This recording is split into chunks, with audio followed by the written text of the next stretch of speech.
Oh, the video wasn't on. Okay, what's your name? It's Acting Captain Christian DeMarco. Oh, you know Kim, the last Kim? No. You don't know who the last captain was? The last captain? Yeah, Kim. No, there's no Captain Kim. Well, there was a Kim something. Look it up. Because he was part of the team. Please, 1 minute. Okay. Before you, I'm just letting you know because it's good for you. I've been around. I was 1 minute. Okay, you don't need to lose your patience. I'm not. I'm here to check your door. So And I'm going to let Kim see this. So wait till you listen. Kim Dobson? Yes. It's a cheat. And I have a picture, yes, of him with me, and he knows me. Please. Okay. So I'm trying to explain to you something. Don't get upset. I'm not upset. I'm not. with you. Okay. Okay, he's going to notice this. Good. I'm trying to tell you, after I left the Toronto Board of Education, I was hired to be part of a team, which your captain or chief was part of too, sat down with me Okay. to develop an emergency relocation protocol for this new amalgamated city of Toronto to deal with vulnerable tenants or tenants Okay. that were displaced from their homes due to imminent and or sudden closures. Okay. I'm just letting you know. And my name is Roxanne Aretha Clark, born January 27th, 1969. I also went as Rocky. Look at your emergency plan. When they say call Rocky, Rocky represented Wood Green, and look at the Remote House Relocation Program. That's all I wanted to tell you. And you'll see why I'm telling you, because contact Park about how you deal with people with severe anxiety, okay? And how you, okay, because I'm scared, because even my management has done this damage, all this damage to me. So let's focus on what's Yes, okay, I will.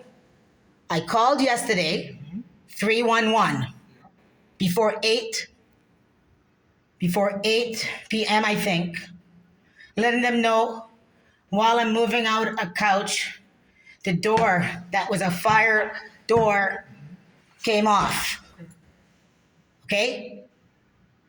Then they let me know that it wasn't an emergency or something. I asked them for a service ticket. They said no.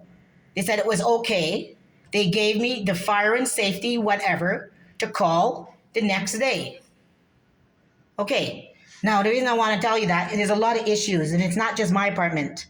There's concerns that there's whole structural things. Just so you know, there's concerns that people are living in between, and they've done stuff. I would get to, in fact, I found out, and you can go to to the legal thing.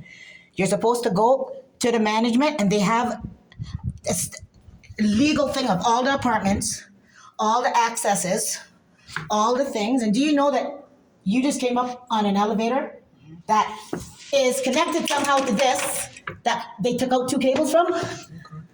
That if there was a fire and 2 or 3 firemen were on there with all their equipment, the fire, it could just crash. And I have a concern that they've somehow been able to connect it illegally to, I don't know if you know, because you said you're so old, I'm 53. I didn't say I was old. I said So you said you knew a lot, okay.